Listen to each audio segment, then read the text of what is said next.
mwongeye kwirirwa bakunzi ba Ngenzi TV. Uyu ni umwanya tubagezaho mu ncamake z'umukino wahuje ikipe ya Kiyovu Sport yari yakiriye Etoile de l'Est. Tubibutsa ko wari umunsi wa 9 wa shampiyona.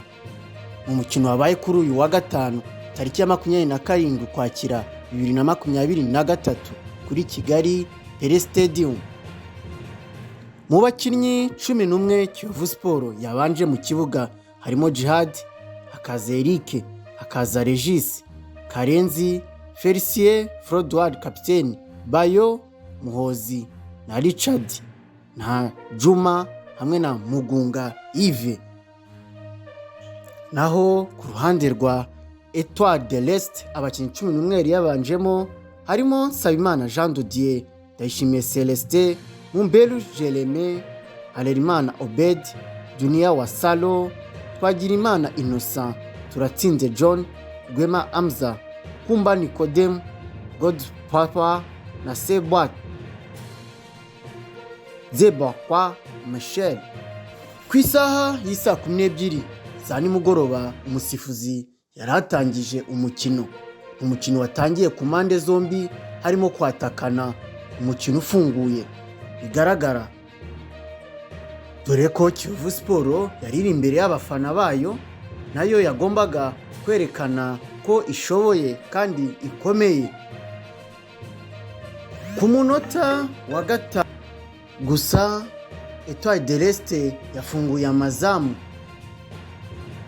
ku ishoti rikomeye, uwitwa Rwema Amza abatsinze igitego kiza cya mbere cya Etoile de l'Est.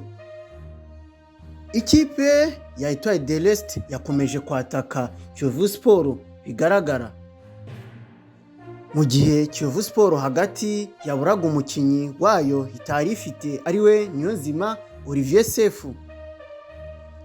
Ku munota wa 15 ikipe ya Etoile de l'Est yongeye kuzamukana umupira, Twagirimana Innocent atera ishuti ufata igiti kizamu, bamyugariro ba Kiyovu Sport bawushyira muri corner.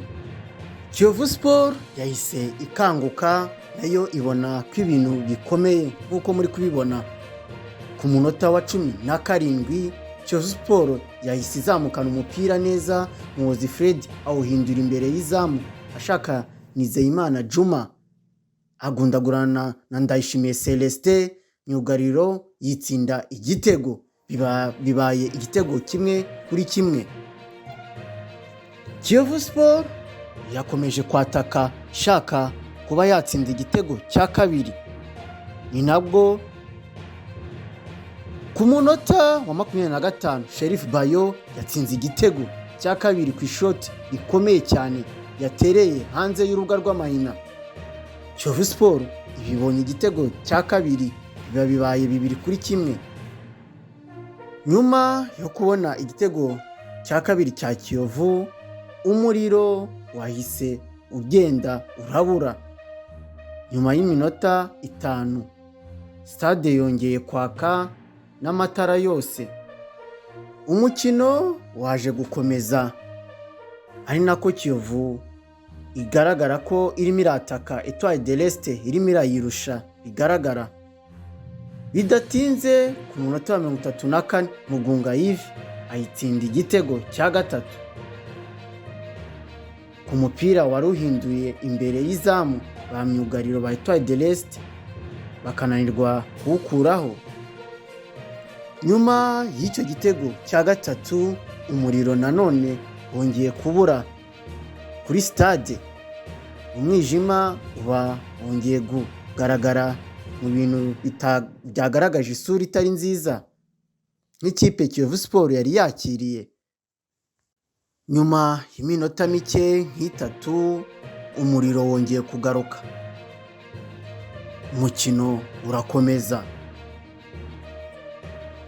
Mu minota ya nyuma y'iki gice cya mbere myugariro wa Kiyovu Mbonyingabo Regis yagize ikibazo asohorwa mu kibuga ku ikosa yarakorewe n'umukinnyi wa Etoile de l'Est mu gihe bari bagonganye ku rutugu ahita agira ikibazo, ahita ajyanwa mu modoka ya ambulance byihutirwa. Kubera umukino wari wagiye uhagarara, umusifuzi yongeyeho iminota 15 y'inyongera y'igice cya mbere. Etoile de l'Est ikomeza nayo kwataka ireba ko yakishyura ibi bitego. Wari umukino ufunguye bigaragara ku mpande zombi. Nyuma y'iminota 15 yaje kurangira Kiyovu Sport ifite ibitego 3-1 cya Etoile de l'Est. Ni nako igice cya mbere cyarangiye. Twavuganye ko match yose muzajya mutsinda, muzajya muhererwa kuri imwe ku kibuga. Twaba ari twe twakiriye, yaba ari mwe baba batwakiriye. Aho muzajya mutsindira hose kuri imwe muzajya muva ku kibuga mwitahanye. Muri urwo rwego rero tumanajya muha amafaranga yanyu ahita ba kuri imwe yanyu, kandi mwakoze felicitation.